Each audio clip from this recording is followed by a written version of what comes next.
Y el presidente Gabriel Boric promulgó ayer la ley TEA, una normativa que busca, entre otras cosas, promover la inclusión y la protección de los derechos de las personas con trastornos de espectro autista. Vamos a conversar sobre la iniciativa con Gabriela Verdugo. Ella es presidenta de la Fundación Unión Autismo y Neurodiversidad. ¿Cómo estás? Bienvenida, Gabriela. Hola, muchísimas gracias, buenos días, gracias por este espacio tan importante, hablar de autismo. Así que absolutamente, estábamos ayer siguiendo esta ceremonia porque entre otras de las buenas noticias es ya acercarnos a la inclusión con niños, pero también con adultos, ¿no?, que tienen este trastorno. Gabriela, ¿cómo lo toman ustedes, ¿no?, como institución? Como un día histórico, una jornada histórica muy emocionante. Por muchas décadas asistimos a una vulneración sistemática de derechos humanos de la ciudadanía autista.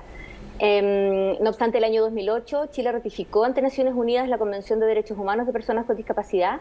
Durante todos estos años y décadas anteriores también vimos diversos tipos de vulneraciones de derechos de manera permanente, diaria, tanto para las personas autistas como también para sus familias y entornos cuidadores.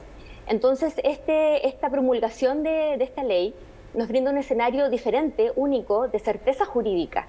Entonces, acá lo que esperamos es que a partir de esta ley exista un nuevo pacto social, ¿cierto?, una nueva forma de convivencia democrática que permita ahora entrar en una etapa de construcción de política pública, de planes y programas que empiecen a irradiar positivamente con adecuadas coberturas para toda la ciudadanía autista y, tal como señalas tú, en todo el rango etario, porque el autismo es algo que acompaña a la vida entera. Entonces no podemos concentrarnos solamente en la etapa de la niñez, que por cierto el diagnóstico temprano es muy importante, pero después hay diversos desafíos que pueden ser diferentes en cada persona autista, porque cada persona autista es un universo de características distintas. Así es que la promulgación de la ley plantea diversos desafíos, muchas tareas, muchos trabajos, e intersectoriales, y eso es muy interesante. Sí, porque estaba el ministro de Educación, evidentemente, también la ministra de Salud, de Desarrollo Social, porque se sabe que acá son muchos los sectores que están involucrados. No solamente hablamos que es lo que uno tiende a pensar, van a poder ser recibidos en distintos establecimientos educacionales, sino que también hay que tener infraestructura, personal capacitado. ¿Cómo crees, Gabriela, que esto va a ir avanzando en torno a las necesidades que se requieren para una ley de esta magnitud? Una mirada multisectorial, intersectorial, integral, es muy importante, porque no sirven planes o programas o políticas aisladas, ¿cierto? Es muy importante que el Estado actúe como un todo, porque pueden ser, tal como te señalaba, cada persona autista es un universo de características diferentes. Los desafíos o eventuales apoyos que se puedan necesitar para cada caso también van a ser diferentes.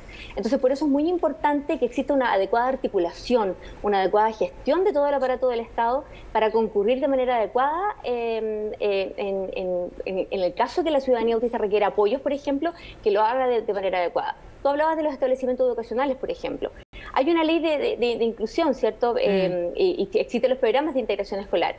Pero en muchas ocasiones constatamos, a partir del testimonio de familias y también de propios estudiantes, que acuden a establecimientos educacionales donde todo el personal que trabaja no tiene conocimiento sobre autismo. Entonces no sirve un programa de integración escolar si los profesionales que trabajan, tanto de la salud y la educación, que trabajan en esa comunidad educativa, no han recibido una capacitación adecuada.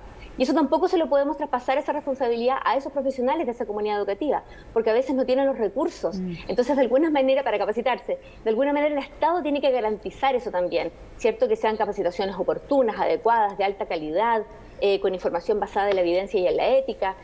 Son por eso que te explicaba que son muchas tareas que se abren ahora, muchos desafíos, y lo que esperamos es que la transversalidad que tuvo la ley para su aprobación también tenga esa transversalidad, ¿cierto?, respecto de cómo va a haber mucha energía también para el impulso de estas políticas que se esperan desde hace muchas décadas, que se están esperando, y para distintos rangos etarios también. Es que a eso quería apuntar también. ¿Qué va a pasar con los adultos? Porque estamos, claro, hablando, por ejemplo, de capacitación para los estudiantes, los establecimientos educacionales, en fin. Cuando ya una persona tiene este trastorno, es adulto, ¿cómo o qué derechos va a tener, por ejemplo, para incorporarse en un cupo laboral para demostrar que puede tener aptitudes para eso?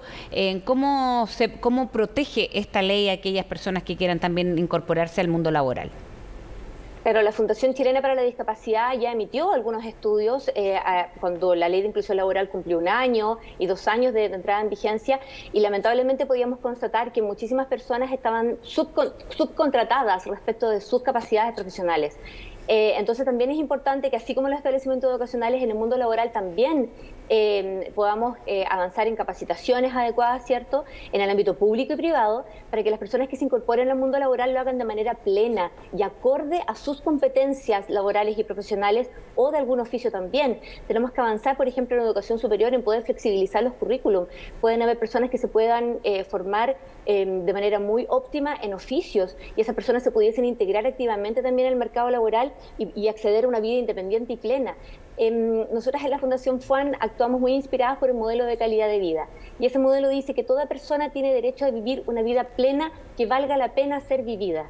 Entonces, cuando hablamos de inclusión, nosotros más bien hablamos de ir derribando barreras de exclusión. Esta ley también, y el autismo, en quienes vivimos el universo autista, hemos también entrado a un contexto donde podemos construir más y mejor empatía social. Una forma diferente de convivir, ¿cierto?, donde validamos nuestras diferencias, donde nos enriquecemos y nos nutrimos a partir de nuestras diferencias. Entonces también, además de promover reglamentos, capacitaciones, ¿cierto?, y cómo bajará el articulado de esta normativa, también tiene que ver con cambios culturales que tenemos que ir avanzando a tener como país. Esto de reconocernos a partir de nuestras diferencias. La ley reconoce la existencia de la neurodiversidad, y ese es el hecho biológico de que todos nuestros cerebros son diferentes. Dentro de la neurodiversidad existe la neurodivergencia, entonces son conceptos nuevos que va a ser muy interesante que empecemos a abordarlos de una manera más habitual, y estamos, que nos eduquemos a partir de eso. Y estamos preparados porque, sin lugar a dudas, Chile no es el mismo que hace muchos años, cuando cualquier persona que tenía algún trastorno primero no era diagnosticado, luego no se le daba muchas veces, y hablando hace décadas, en educación a los niños por considerarlos diferentes o incluso que tenían una enfermedad.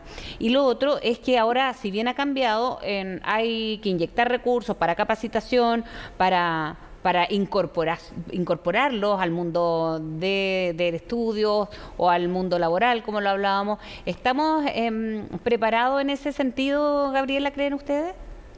Preparados respecto de poseer una infraestructura humana y material para echar a andar rápidamente la ley, no.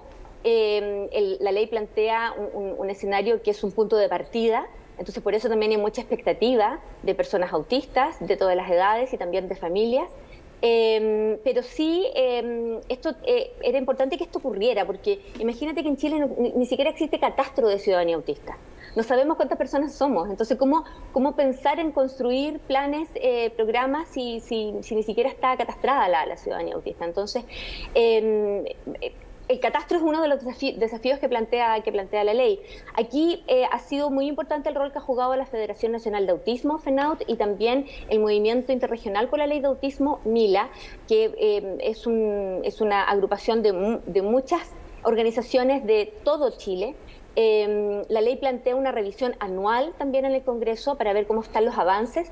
Así es que esto debiese abrir una etapa diferente, donde vamos a ya no estar ante un Estado que está en un permanente conducta de ignorancia deliberada permanente, ¿cierto? Esto de decir, no hay ciudadanía autista en Chile, ahora no, eso cambia. Entonces es muy interesante porque vamos a estar primera vez ante un escenario de garantizar el ejercicio pleno de ciudadanía de la ciudadanía autista.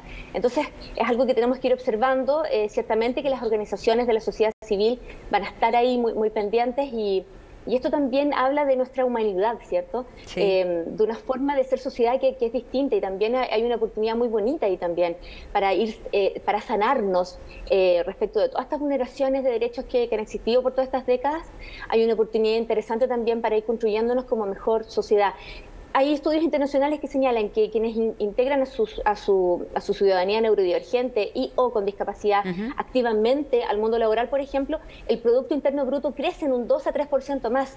Entonces también tenemos la posibilidad de crecer más y mejor como país. Absolutamente. Hay muchas aristas que se abren y son muy interesantes, así que vamos a estar con mucha expectativa viendo cómo avanza la ley de autismo. Igual por aquí vamos a estar muy atentos también, Gabriela. Muchísimas gracias por hablar con CNN. Muchas gracias a ustedes por el interés de hablar sobre autismo. Señalar que en nuestra fundación, www.fuan.cl, tenemos información basada en la evidencia y la ética, todo de libre acceso, charlas, talleres y capacitaciones en nuestro canal de YouTube, también todo de libre acceso, para quien desee profundizar en este tema. Que tenga buen día, Gabriela. Muchas gracias. Muchas gracias.